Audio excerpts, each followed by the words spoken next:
अस्सलाम वालेकुम नाज़रीन, आप देख रहे हैं प्रोग्राम रियल टॉक। मैं हूं आपके सामने सबीहा बुखारी। सेनेट कमेटी में इंतखाबी इस्लाहात के तरामीमी बिल मुस्तरद हो गए हैं। आखिर बिल्ली के गले में घंटी कौन बांधेगा? इलेक्शन कमीशन ऑफ पाकिस्तान और अपोजिशन जमातें हुकूमत के खिलाफ एक पेज पर इकट्ठी हो गई हैं। वफाकी वज़रा और इलेक्शन कमीशन के अहदेदारान के माबैन ईवीएम मशीन को लेकर मामला शिद्दत इख्तियार कर चुका है। हुकूमती वज़रा और इलेक्शन कमीशन के अहदेदारान आमने सामने बैठकर एक दूसरे के खिलाफ सख्त जुमलों का इस्तेमाल करते हुए हमें दिखाई दिए। आजम सवाती साहब ने इलेक्शन कमीशन पर इल्जाम लगा डाला कि वो पैसे लेकर इंतखाबात करवाते हैं। यहां तक कह दिया कि आग लगाएं इन इदारों को, जहन्नुम में जाएं ये सब। बात यहां तक जा पहुंची कि इलेक्शन कमीशन के तमाम मेंबरान एहतजाजन वॉकआउट कर गए। इजलास के बाद वफाकी वज़रा, जिनमें फवाद चौधरी, आजम सवाती और बाबर आवान शामिल थे, उन्होंने संगीन इल्जामात के साथ चीफ इलेक्शन कमीशन को ओहदे से मुस्ताफी होने का कह डाला। दूसरी जानिब इस सारे मामले पर अपोजिशन की जानिब से भी एक सख्त रद्द अमल सामने आया है। अपोजिशन रहनुमाओं का कहना है कि वफाकी वज़रा ने इलेक्शन कमीशन और पार्लियामेंट की तौहीन की है, लिहाजा गैर मशरूत तौर पर माफी मांगे। मरियम नवाज साहिबा का भी रद्द अमल सामने आ गया। कहती हैं, हम तो इदारों पर नहीं किरदारों पर तनकीद किया करते थे और अब तो इदारों को जहन्नुम में भेजे जाने की बातें की जा रही हैं। इसी सारे मामले पर बात करेंगे आज के प्रोग्राम में। ये ऊंट किस करवट बैठेगा, बात कहां जाके खत्म होगी, इसी पर बात करेंगे। इससे पहले के मेहमानों का आपसे तारुफ करवाऊं, आपको दिखाते हैं कि हुकूमती जमात की जानिब से क्या कहा गया और उसके बाद ऑपोजिशन की जानिब से क्या रद्द-ए-अमल सामने आया। सबसे बड़ा हमारा वोट बैंक है। अगर हमें चीफ इलेक्शन कमिश्नर पे एतमाद नहीं है तो मुझे बताएं वो इलेक्शन कैसे कराएंगे। आप छोटी छोटी जमातों के आलाकार ना बने। और उसके अंदर ये भी बताती चलूं कि ऑपोजिशन की जितनी रिपोर्ट थी उन शिकों के ऊपर वो कायमा कमेटी ने तस्लीम की है और इस काले कानून को मुस्तरद किया। उन इलेक्ट्रॉनिक वोटिंग मशीनों को जिसको इलेक्शन कमीशन ने मुस्तरद किया, जो इलेक्शन फ्रॉड मशीनें हैं, वो उसके खिलाफ जितनी ऑपोजिशन के मेंबरान की रिपोर्ट थी उसको तस्लीम किया और इनको मुस्तरद किया। सब ड्रामा, तमाशा और मुल्क को कमजोर करने की साजिश। स्टूडियो में इस वक्त हमें ज्वाइन किया है सीनियर सहाफ़ी इमरान सोहेल साहब ने और टेलीफोन लाइन के जरिए हमें ज्वाइन किया है सीनियर तज्जिया निगार हैं समर इकबाल भट्टी साहब। आप दोनों मेहमानों का शुक्रिया अदा करते हैं। भट्टी साहब, सबसे पहले आपसे आगाज़ करना चाहूँगी। ईवीएम के मामले पर ऑपोजिशन हमें एक मरतबा फिर से मुतहरक होती हुई दिखाई दे रही है। ये जो सूरत हाल अब डेवलप हो गई है, आप क्या समझते हैं, ये किस जानिब आपको सूरत हाल जाती हुई दिखाई दे रही है? जी बिस्मिल्लाहिर्रहमानिर्रहीम। नहीं, अपोजिशन में जो आप पीडीएम का इत्तेहाद कह रही हैं वो तो पॉसिबल अभी नहीं है। जी हाँ, ये ज़रूर हो सकता है कि ये एजेंडा एक ही है कि जिसके ऊपर वो एक ही पेज के ऊपर पीपल्स पार्टी भी है और पीडीएम की जो बाकी पार्टियां हैं वो भी है।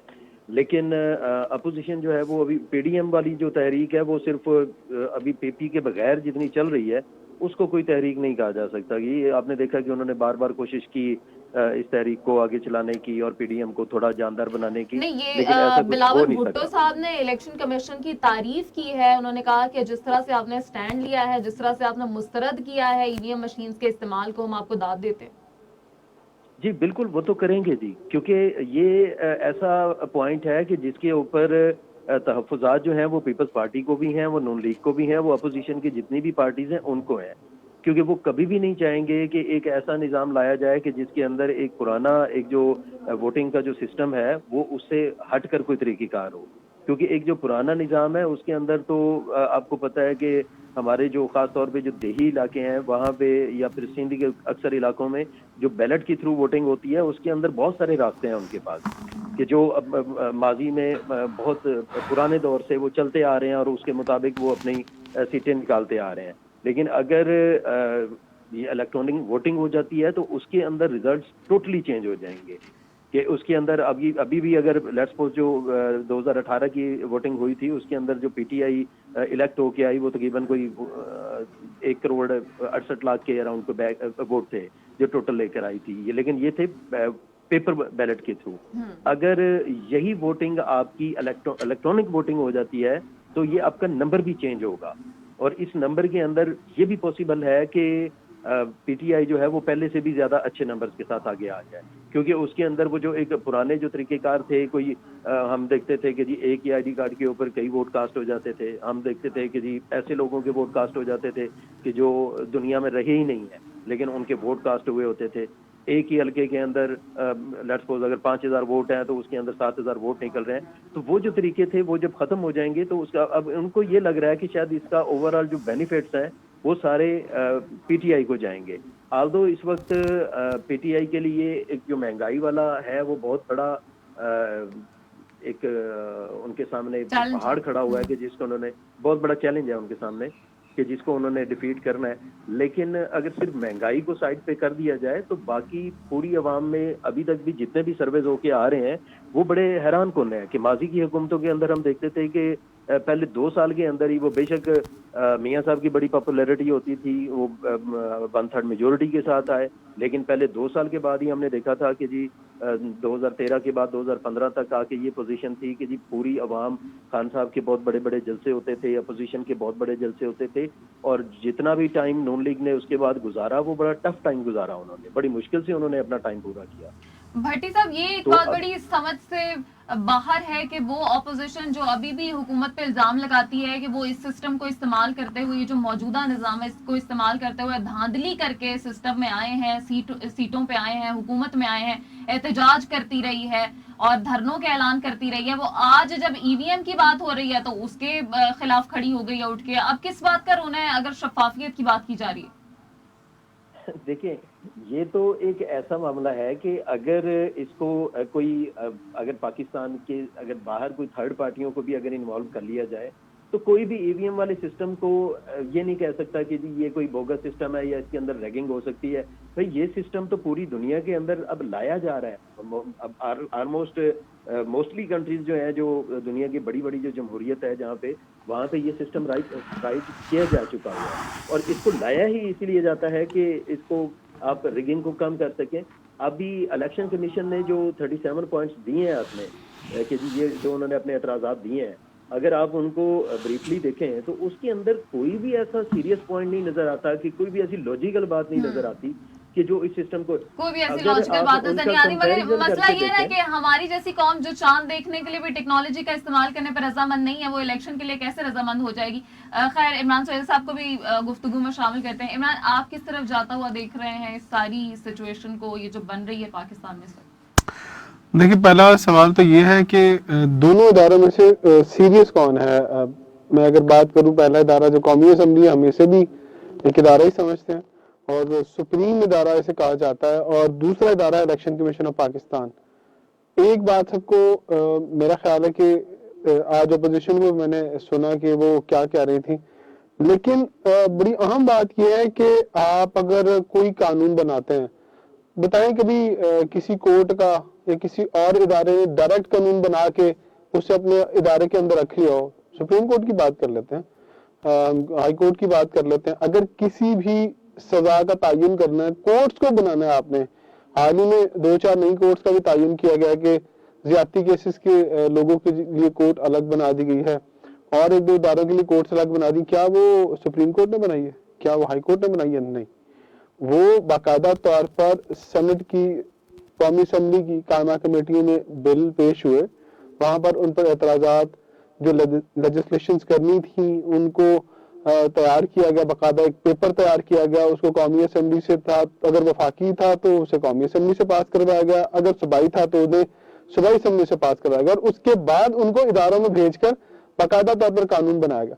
तो यही सेम सिचुएशन इलेक्शन कमीशन में भी आती है। इलेक्शन कमीशन एक इदारा है, इदारे को कोई कानून की अमेंडमेंट करनी है, इलेक्शन कमीशन खुद से जाती हैसियत में किसी भी चीज को कानून की हैसियत इख्तियार करके या कानून बनाकर अपने इदारे के साथ नहीं जोड़। इलेक्शन इस्लाहात की बात कर लेते हैं, अगर इलेक्शन इस्लाहात की बात होती ना तो आज तक इलेक्शन कमीशन खुद से बहुत सारे फैसले करके तो इलेक्शन कमीशन बहुत सारी चीजों को ठीक कर चुका होता, लेकिन ये उनके इख्तियार में नहीं है, उनके बस में नहीं है। ऐसे हो सकता है कि आप इलेक्शन की इस्लाहात कर लें और सियासी जमातों को साइड पे कर दें? ये कैसे हो सकता है? ये सियासी इस्लाहात हैं, सियासी इलेक्शन की इस्लाहात हैं, ये आज आके असेंबली से ही पास होके आनी है। आज इलेक्शन कमीशन भी कोई एक प्रपोजल बना के भेज देता है कि हम ये करना चाहते हैं, तो उसकी बहस कहाँ होगी? उसकी बहस सेनेट की कायमा कमेटी में होगी, कौमी असेंबली की कायमा कमेटी में होगी, उसके बाद इसको असेंबली में और उसके बाद सेनेट में पेश किया जाएगा, फिर ये कानून बनेगा और फिर जाकर इलेक्शन कमीशन वो काम करवा सकता है। तो यहाँ पर तो ये हद है दोनों इदारों की। यहाँ पे एक सवाल ये उठता है कि ईवीएम मशीन जिनके ऊपर ऑपोजिशन को भी एतराज है, इलेक्शन कमीशन को भी एतराज है, अगर हुकूमत इसके ऊपर पार्लियामेंट से बिल मंजूर भी कर लेती है और इसका इस्तेमाल का हो जाता है, यकीनी हो जाता है कि इस्तेमाल होगा, लेकिन जब इसके ऊपर इतने ज्यादा इतराजात हैं, तहफ्फुजात हैं, तो फिर इसकी इखलाकी हैसियत क्या रह जाती है? देखिए, आप थोड़ा सा इसको मेरा ख्याल है कि अगर असेंबली और सेनेट में चला जाएगा ना, तो इसके एतराजात वहीं पर ही उठेंगे। मिसाल के तौर पर आपने कहा जी एतराजात हैं, अगर वहां से ये पास हो जाता है 1/3 मेजोरिटी से नहीं, मेजोरिटी भी से भी पास हो जाता है, वो कानून तो बन जाएगा ना। नहीं, कानून तो बन जाएगा ना, जब तो इदारे में जाएगा ना। ही नहीं है उनको। देखें, आप कैसे कह सकते हैं, आप फर्ज करें 200 सीटें 198 मतलब 98 सीटें अपोजिशन के पास होती है, 102 का असेंबली के पास होती है, वजीर आजम 102 वाला ही बनेगा ना। जितने मर्जी एतराजात आप कर लें, वो एतराजात तो किसी काबिल नहीं है। अगर एक कानून पास हो गया, उसने इम्प्लीमेंट होना ही होना है।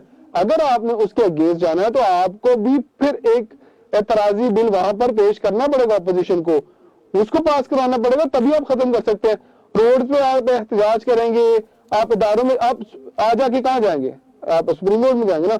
तो सुप्रीम कोर्ट कहेगा कि इस बिल को कौमी असेंबली से और सेनेट से पास करवा कर इदारे को दिया गया है, तो हम तो इसमें कुछ नहीं कर सकते, क्योंकि जहां असेंबली और सेनेट की बात आ जाएगी ना, वहां पर इदारे और बिलफर्ज अगर ऑपोजिशन इस बिल के आने से पहले चली जाती है, कानूनी रास्ता इख्तियार करती है, उसके बाद स्टे ले आती है, तो फिर इलेक्शन कमीशन इसके ऊपर एतराज उठा सकता है। देखिए कैसे एतराज उठाएगा, आपका बिल बनाया ही असेंबली के मेंबरान ने है, पेश उन्होंने किया, कामा कमेटी उनकी में गया है, तो इदारा मुदाखलत करेगा तो फिर उसकी मुदाखलत हो जाएगा। आज अपोजिशन ने कहा ना कि जी इलेक्शन कमीशन के अरकान के साथ बदतमीजी की गई, उन्हें डराया गया, उन्हें धमकाया गया, वो एक हाई कोर्ट की हैसियत रखते हैं और वहां पर वो जो है जी कंटेम्प्ट ऑफ कोर्ट लग जाएगा। तो देखें, अगर कायमा कमेटी में दोनों बैठकर बात कर रहे थे तो दोनों को अपनी हदूद में बैठकर बात करनी चाहिए थी।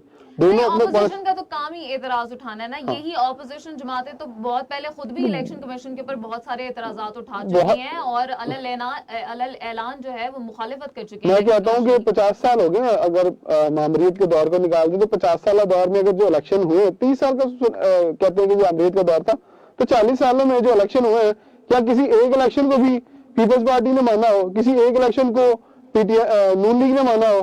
किसी ने भी नहीं माना। और वो नाम मानने का मतलब पता क्या आता है कि डायरेक्ट आपने इलेक्शन कमीशन के ऊपर अटैक कर दिया। ठीक है, तो आप कह रहे हैं कि अगर ये बिल मंजूर हो जाता है फिर ऑपोजिशन चारों नाचार उसके पास कोई रास्ता नहीं है ना, आपको करना पड़ेगा। इसी का मुझे जवाब भट्टी साहब, ये पहले तो मुझे ये बताइए कि जिस तरह से इमरान साहब कह रहे हैं कि अगर बिल मंजूर हो जाता है तो आखिरकार तो मानना ही पड़ेगा, लेकिन फिर जो मैंने पहले सवाल किया कि फिर इसकी अखलाकी क्या हैसियत बचेगी जब कोई इसके ऊपर रजामंदी नहीं है इनके इस्तेमाल के ऊपर? इखलाकी, मैं छोटा सा कमेंट कर दूं, इखलाकी हैसियत फिर खत्म हो जाती है जब असेंबली से या सेनेट का बिल पास हो गया था ना। मुझे जवाब लेने दें इसका भट्टी साहब से। जी वो इमरान साहब ठीक कह रहे हैं कि उसके बाद इसका कोई जवाब बचता नहीं है ना जी। जब एक कानून बन के आ जाता है, जब एक कानून बन के वो इम्प्लीमेंट हो जाता है, तो उसके बाद जबरदस्ती का कानून है ना। कैसे?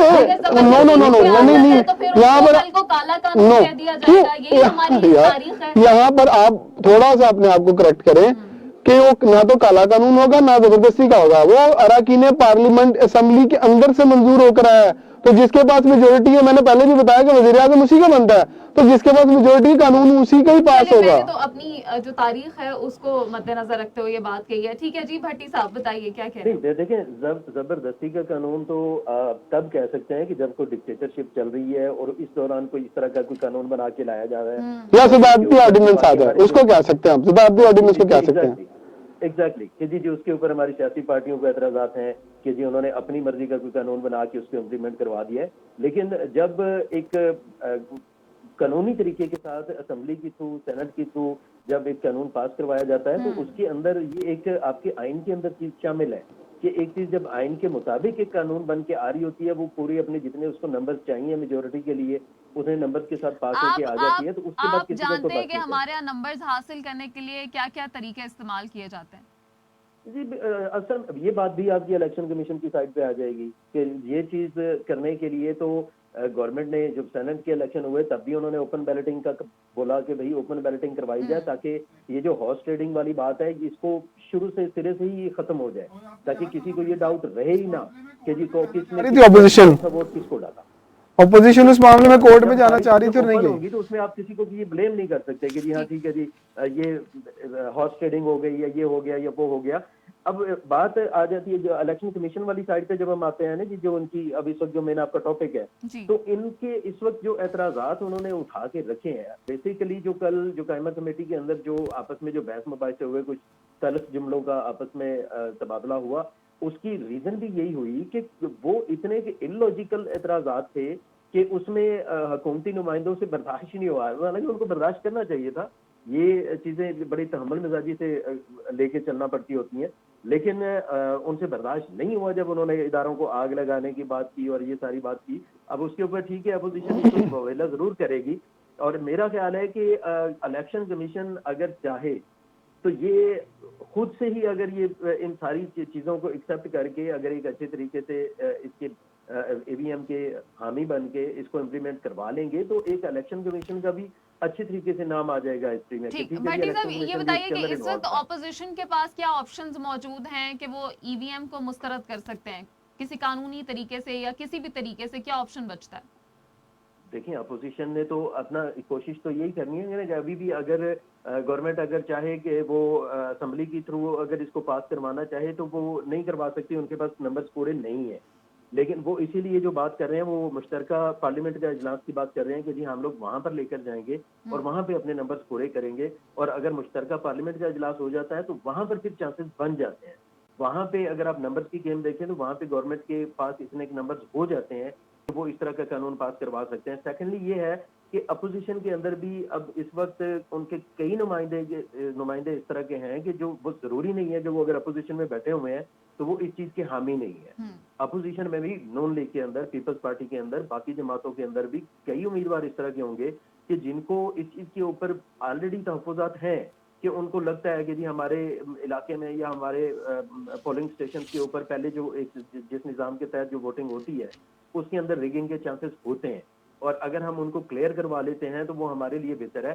तो इसीलिए मेरा ख्याल है कि जिस तरह लास्ट टाइम भी हमने देखा कि कुछ 2-3 बार इस तरह हुआ कि गवर्नमेंट अनएक्सपेक्टेड तौर पे अपने नंबर्स पूरे करने में कामयाब रही, और अपोजिशन जो थी वो जब असेंबली में बैठे होते हैं तो वहां पे उनके नंबर गवर्नमेंट के बढ़ जाते हैं, और जब वो अपने चाय के लिए जाके वक्फे के लिए जाते हैं वहां पे उनके अपने नंबर पूरे होते हैं। तो ये मेरा ख्याल है कि अभी भी इस तरह हो जाएगा कि अगर कोई हल ना निकला तो एक आखिरी हल मुश्तरका पार्लियामेंट का इजलास वो तो है, उसके अंदर ये इम्प्लीमेंट हो जाए। ठीक है, इलेक्शन कमीशन के एतराजात के ऊपर आ जाते हैं। इमरान साहब, जिस तरह से इलेक्शन कमीशन ने अपने 27 एतराजात जमा कराए, उसके अंदर एक मेन एतराज जिसके ऊपर बहुत ज्यादा बात की जा रही थी, अक्सर प्रोग्राम्स में भी बात होती थी तो इसको क्लियर करने की कोशिश की जाती थी कि एक हैकिंग को लेके बहुत ज्यादा था कि ईवीएम मशीन्स को हैक किया जा सकता है जी, किसी भी तरह कोई चिप लगा के कुछ भी करके या वैसे किसी सिस्टम के थ्रू हैक कर लेंगे। अब शिबली फराज साहब ने ओपन चैलेंज दे दिया, वो कहते हैं मैं सारे हैकर्स को ये चैलेंज देता हूं कि वो इस मशीन को हैक करके दिखाएं तो उनको इनामी रकम मिलेगी। अब जब ये बात भी हो गई है, इसके बावजूद भी इलेक्शन कमीशन के एतराजात, आपको लग रहा है कि कोई मामला कुछ और है? देखिए, छोटा सा कमेंट करना चाहूँगा। भट्टी साहब ने जो बात की कि मुश्तरका जो इजलास होगा उसमें, अच्छा अब अगर ये बिल असेंबली में आता है या सेनेट में आता है या मुश्तरका जो इजलास होता है उसमें आता है तो बहुत अच्छी बात की भट्टी साहब ने कि बहुत सारे तो ऐसे लोग हैं जो चाहते हैं कि ऐसे हो। और बड़ी एक टेक्निकल अब आपको बात बताने लगा हूँ, ये बिल आते अभी आ जाए या 2-4 महीने में आ जाए, देखिए क्लोज टू इलेक्शन है, बहुत सारे लोगों ने अपनी जो कहते हैं ना पार्टीज को बदलना भी है, पीपल्स पार्टी से पीटीआई में आना है, नून लीग से पीटीआई में आना है, या पीटीआई से पीपल्स पार्टी में जाना है। ये बड़ा इंपॉर्टेंट है और तैयारी अंदर हो चुकी है। अगर मुश्तरका इजलास आता है तो आप देखिएगा कि काफी हद तक मेजोरिटी के साथ ये बिल मंजूर हो जाएगा, और फिर अगर इस बिल को चैलेंज करना तो कोई प्लेटफॉर्म नहीं है सिवाय असेंबली के। आप उसको सुप्रीम कोर्ट में तो चैलेंज कर ही नहीं सकते, आईनी कोई ऐसी हैसियत ही नहीं है कि उस बिल को कहीं चैलेंज किया जा सके, क्योंकि उन्हीं नुमाइंदों ने उस बिल को पास किया जो कि आवाम से मुंतखब होकर आते हैं। और दूसरा सवाल आपने कहा, आपने अब जो टेक्निकल सवाल किया, अच्छा इलेक्शन कमीशन ने कहा इसको हैक कर लिया जाएगा। जहां तक मेरी नाक़िस इंफॉर्मेशन है कि जो एक पोलिंग स्टेशन के अंदर जो मशीन होगी वो इंटरनेट के साथ कनेक्टेड नहीं होगी। क्यों कनेक्टेड नहीं होगी? कि वहां पर सिर्फ आपका एक प्रिंटर पड़ा होगा जो फाइनल प्रिंट निकालेगा उसके वहां से, और आपके इलेक्शन कमीशन का अमला उसके ऊपर बैठा होगा। वो जो फाइनल रिजल्ट आएगा, वो जो एक फिगर आएगा, उसको जो है वो पास किया जाएगा आगे जो मेन इलेक्शन कमीशन का रिजल्ट जहाँ इकट्ठा हो रहा है उन सूबों का, और फिर सूबों उसके बाद वफाक, जिस तरह से भी उनका कोई तरतीब बनेगी। तो ये तो हो ही नहीं सकता। अच्छा, अगर फर्ज करें वो कहते जी आपका हैक हो जाएगा, तो फिर इलेक्शन कमीशन पूरी तैयारी के साथ उस इजलास में आता और कोई उनकी ऐसी मशीन को कहता जी आप एक मशीन रखें, हम एक हैकर लेके आए हैं, हम इसको हैक करके दिखाते हैं। या देखिए बात वही है कि आप बातें जितनी मर्जी कर रहे हैं, अब प्रैक्टिकली क्या कर रहे हैं। और मैं थोड़ा सा आगे अगर आपको इजाजत हो तो बात को बढ़ाऊंगा कि इलेक्शन कमीशन क्यों कर इन सारे मामलात में आकर इतना एग्रेसिव हो रहा है।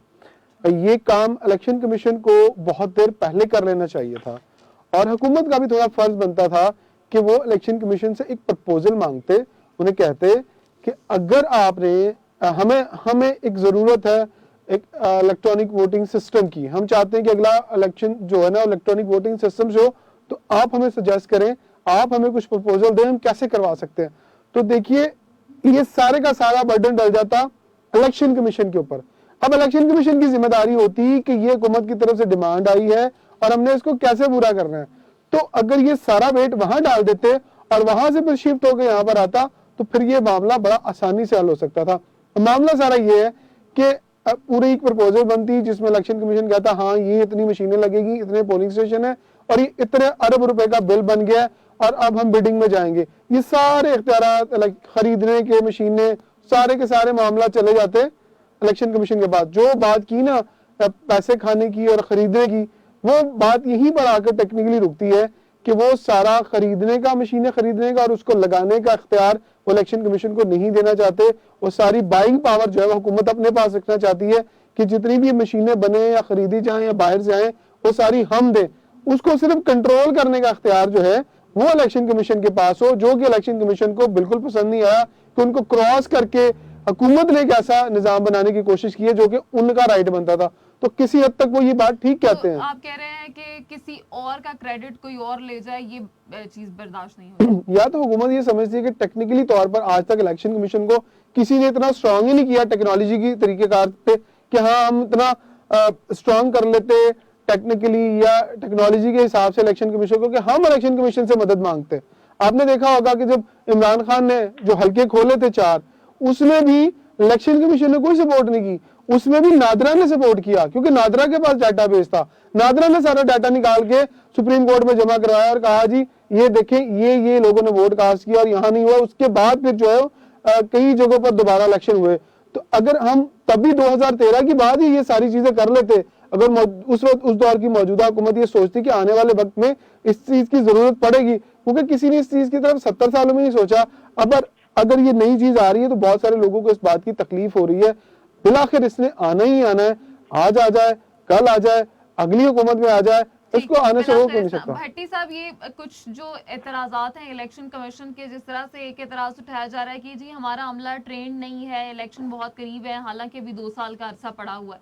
फिर एक एतराज उसके अंदर ये उठाया जा रहा है कि शायद उनको शायद इलेक्शन कमीशन को पता होगा कि जी इलेक्शन वक्त से पहले होने वाले हैं। ये भी बड़ा पॉइंट। तो एक यही बात रह जाती है ना जी। फिर तो अगर ये बात होगी ना तो 2 साल का टाइम तो बहुत टाइम है। और सेकंडली ये जिम्मेदारी जो है ईवीएम की जो मशीन लाने वाली है ये इलेक्शन कमीशन की नहीं है, ये जिम्मेदारी गवर्नमेंट की है। और गवर्नमेंट का ये कहना है कि वो 6 महीने के अंदर अंदर ये सारी मशीनरी जो है वो अपने पास अवेलेबल कर सकते हैं। इलेक्शन कमीशन को तो ये सवाल करना बनता ही नहीं है, ये तो उनका सवाल ही नहीं है। मैं तो इसलिए कह रहा हूँ कि बड़े इलॉजिकल से क्वेश्चन किए गए। बेसिकली मेरे ख्याल में इमरान साहब, आप हो सकता है मेरी इस बात के साथ एग्री करें, आपका इलेक्शन कमीशन हो या कोई भी इदारा हो, जब भी किसी इदारे को शफाफ बनाने के लिए आप उसको बायोमेट्रिक करने की कोशिश करेंगे, चीज़ों को इलेक्ट्रॉनिक करने की कोशिश करेंगे, तो आपको पता है कि हमारे इदारों में लोगों की बहुत सारी दिहाड़ियां बंद होती हैं। आप इसको इलेक्शन कमीशन के अलावा इदारा देख लें, ये पिछले दिनों लैंड माफिया के अगेंस्ट भी ऑनलाइन सिस्टम शुरू किया गया, वहां पर भी उन्होंने बड़ा रजिस्ट किया। एफबीआर के अंदर आप आ जाएं, वहां के अंदर आप वहां पे आके आप चीज़ों को पेपर से निकाल के आप उनको ऑनलाइन करना शुरू कर दें, वहां पर आके एफबीआर का इदारा खुद खड़ा हो जाएगा। हालांकि चाहिए तो ये कि वहां पे जो टैक्स पेयर हैं उनको खड़ा होना चाहिए कि नहीं जी हम लोग ऑनलाइन रजिस्टर्ड हो जाएंगे तो हमारी सारी चीजें ऑनलाइन जाएंगी और सारा रिकॉर्ड हमारा शफाफ हो जाएगा और हमें टैक्स पे करना चाहिए पड़ेगा। लेकिन नहीं, हमारे जो इदारे हैं उनका एक जो पुराना जो तरीकेकार चल रहा है ना, उसके अंदर उनके बहुत सारी दिहाड़ियां लगती हैं उनकी हर जगह पे। और बेसिकली उनको ये पता है कि जी अब अगर ये सारी चीजें ईवीएम के थ्रू हो गई तो वो उनके तो सारे रास्ते बंद हो जाएंगे। तो आप बहुत दूर चले गए हैं, मैं थोड़ा नजदीक की बात कर लेता हूँ। किसी भी अब पुलिस की बात कर लेते हैं, जब पुलिस के अंदर आप थंब के जरिए अटेंडेंस का सिलसिला आया था ना, तो पुलिस वालों को भी खलबली मच गई थी। पहले तो हम घर बैठ के अटेंडेंस मुंशी से कह के लगवा लिया करते थे, अब तो हमें जाके वहां पे थंब लगाना पड़ता है। तो ये बहुत बड़ी मुसीबत बन गई उनके लिए। एक आम ऑफिस की बात कर लेते हैं, स्कूल के अंदर भी ऐसा ही है। स्कूल टीचर्स के बड़ा प्रॉब्लम आया था कि अब हम किस तरह स्कूल जाके अटेंडेंस लगाएंगे, हमें तो स्कूल जाना पड़ेगा। तो वो आप वाली बात ठीक है, लोगों में रची हुई है एग्जैक्टली बेईमानी। और फिर देखिए, फिर वही वाली बात आ गई ना, मुझे भी कहनी पड़ेगी, पता नहीं मुझे कोई नोटिस ना आ जाए। देखिए, फवाद चौधरी ने जो बात की थी वो बड़ी टेक्निकली बात थी। देखिए, आप फर्ज करें किसी भी हल्के का जो इलेक्शन है, कोई रिजल्ट है वो डिस्प्यूटेड हो जाता है, वो दोबारा रिकाउंटिंग में जाता है। मैंने ऐसे केसेस फिजिकली खुद देखे, रिकाउंटिंग के केसेस 3-3, 4-4 साल लगते हैं, उतनी देर में अगला इलेक्शन सर पर आ जाता है। एक बंदा स्टे पर ही पूरी टेन्योर गुजार देता है, तो वो कैसे गुजारता है? पॉसिबल है ऐसे? वो ले दे के सारे मामले होते हैं एक अंदर। सवाल मेरा आप दोनों से है, बारी बारी और एक जवाब मैं वो जरा एक वफाकी वजीर जी ने आग लगाने की बात की थी, वो भी मैं उसका जवाब देना चाहता हूँ। आप सवाल कर लें। अच्छा, ये मेरा सवाल आप दोनों से, पहले आपकी तरफ ही आऊंगी। इमरान, क्या आप समझते हैं कि इलेक्शन कमीशन को इस वक्त ऑपोजिशन की पुष्टपनाही हासिल है कि हुकूमत जो कुछ भी कहती है वो उसके खिलाफ उठ के खड़े हो जाते हैं? नहीं, मैं ऐसे इसलिए नहीं कहूँगा कि मेरे पास कोई ऐसा प्रूव नहीं है। मैं मतलब अपने इबाम के ऊपर बात नहीं करूँगा। इलेक्शन कमीशन को जो असल मसला था ना, नहीं इमरान साहब, आप अपनी राय दे सकते हैं। हाँ नहीं, मैं मुझे जो लगता है वो जो असल मसला है ना, वो मैं इसी पे दूंगा कि इलेक्शन कमीशन को ये ज्यादा मसला है कि उनकी जो खुद मुख्तारी है उसको कहीं ना कहीं टच किया जा रहा है, उसको कहीं ना कहीं छीना जा रहा है, उसको खत्म किया जा रहा है। क्योंकि इलेक्शन कमीशन जो चीफ इलेक्शन कमिश्नर होता है ना, वो अपने आप को हाई कोर्ट का चीफ जस्टिस ही समझता है। वो यही समझता है कि वो अपने अंदर एक हाई कोर्ट है और एक बहुत बड़ा इख्तियार उसके पास है। वो समझ रहा है कि ये सारी चीजें उससे छीन ली जा रही हैं और ये जा रही है सारी गवर्नमेंट के हाथ में। देखिए, प्रेसिडेंशियल सिस्टम जब आएगा ना, तो ये सारी चीजें एक सदारती ऑर्डिनेंस और सदारती ऑर्डर के ऊपर चली जाएंगी। बहुत सारे ऐसे मामले होंगे अगर आता है तो। देखिए, हम तो सोच रहे हैं कि आएगा। तो ये सारी जो मसाइल है ना, ये फर्ज करें घर में आप हैं, आपके पास सारा बजट है, लेकिन एक दिन आप सुबह उठते हैं और आपको कहते हैं यार नहीं, आप ये सारे चाबी और सारा बजट इधर पकड़ाएं और ये दे दें अपने छोटे भाई को। तो कुछ देर के लिए तो आप हिलेंगे ना, कुछ देर के तो आपके लिए मिसाल खड़े होंगे ना, यार ये क्या हुआ, मैं सुबह उठा तो मेरे सारी चीजें लेनी है, हालांकि उसने भी घर चलाना और आपने भी घर ही चलाना। तो ये सारे मामले जो है वो थोड़े डिस्टर्ब कर रहे हैं सारी चीजों को। दूसरा एक छोटा सा कमेंट कर दूं मैं, जो वफाकी वजीर हमारे हैं जिन्होंने कहा कि आग लगा देंगे, वो मैं समझता हूँ कि उन्होंने इस तरह से नहीं कहा होगा कि इलेक्शन कमीशन को आग लगा दे। काफी दफा हम भी घर में आम तौर पर बात करते हैं कि अच्छा यार, अगर ये कारोबार नहीं चला सकते ना, ये गाड़ी नहीं संभालते, तो इसको आग लगा दो। मतलब जान छुड़ाने वाली बात होती है कि छोड़ दो इस इदारे को, खत्म कर दो। अगर ये काम ही नहीं कर रहा तो, अगर 70 साल से वो इलेक्ट्रॉनिक सिस्टम पर नहीं लेके आए, कोई इस्लाहात नहीं कर सके, तो छोड़ दो, फिर इदारे को खत्म कर दो, कोई और इदारा इस काम को कर ले। तो आई थिंक उनका ये मतलब होगा। जी भट्टी साहब, मामला सिर्फ इख्तियारात का ही है या आप समझते हैं कि ऑपोजिशन की पुष्टपनाही हासिल है इदारे को?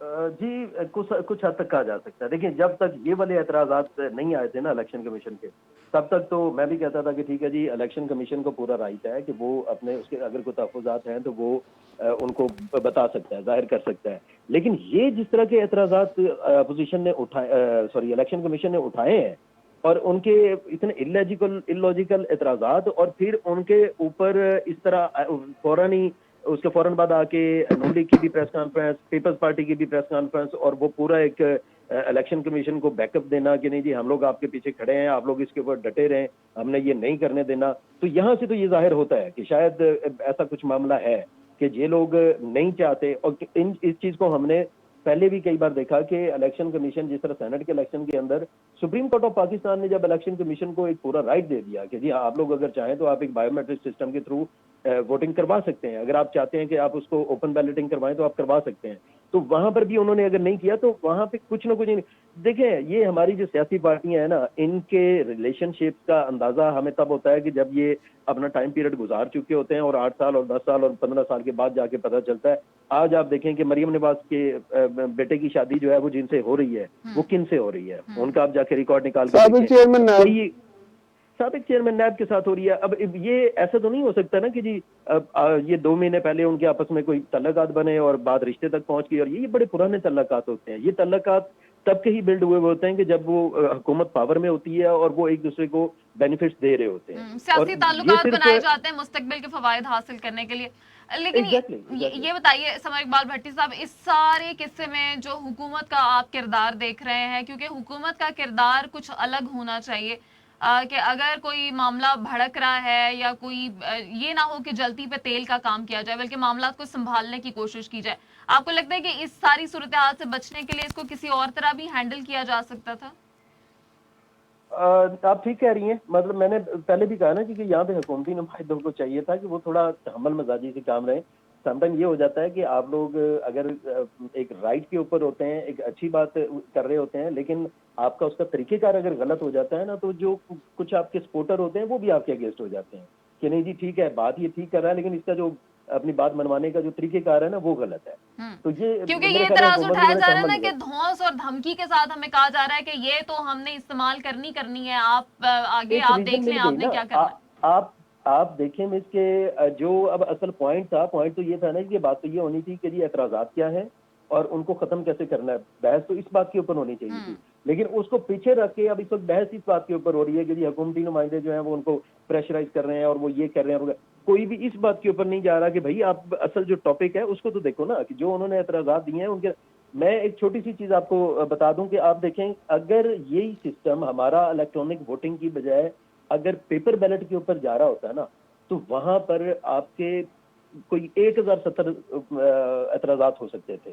इतनी ज्यादा उसके अंदर का बातें थी। लेकिन जब आप पेपर बैलेटिंग से इलेक्ट्रॉनिक वोटिंग पे आ रहे हैं, तो यहाँ पर तो आपको एतराजात लगाने की बजाय आपको उल्टा सपोर्ट करना चाहिए था गवर्नमेंट को कि नहीं जी ये एक अच्छा काम है। इसके अंदर सबसे ज्यादा टेंशन जो है वो इलेक्शन कमीशन को ही उठानी पड़ती है कि जब किसी भी हल्के के अंदर इलेक्शन होते हैं, कोई भी इलेक्शन, आपको जिमनी इलेक्शन हो या कोई जनरल इलेक्शन हो, जब भी इलेक्शन होते हैं उसके अंदर जो भी हारने वाली पार्टी होती है वो आके अपनी एक एप्लीकेशन ला के दे देती है उनको कि जी मेरे साथ तो ये धांधली हो गई है। तो जब इसके अंदर इलेक्ट्रॉनिक वोटिंग के अंदर तो आपके पास ऐसी कोई चीज रहती ही नहीं है। वहां पे अगर आपने इसको ब्रीफली देखा हो ना, ये ठीक है, मेरे पास वक्त जरा कम है, इसको जल्दी से जरा अपने जवाब को जरा कंप्लीट कर लें।